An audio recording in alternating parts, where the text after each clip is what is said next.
Because of how investment gains are taxed, well-off Canadians can wind up paying a lower marginal tax rate than a nurse or a plumber. That's not fairness. That's favoritism. The federal government tables its changes to the capital gains inclusion rate, first presented in Budget 2024. The changes would mean that 2/3 of capital gains over $250,000 per person per year would be taxable, up from 1/2. Most Canadians will still be able to sell successful investments without paying a higher rate.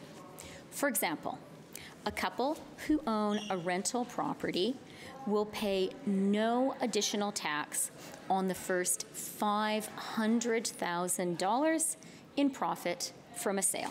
There are also increases to lifetime exemptions for the sales of businesses, and Freeland notes that capital gains are still below what the rate was when Brian Mulroney was Prime Minister. But businesses are still anxious, as all capital gains for corporations will be included at the higher rate. The budget admits that it's going to affect fairly broadly corporations, including small and medium-sized businesses. The changes are planned to come into effect on June 25th, and the Canadian Federation of Independent Business says that's just not enough time for small business owners to make decisions.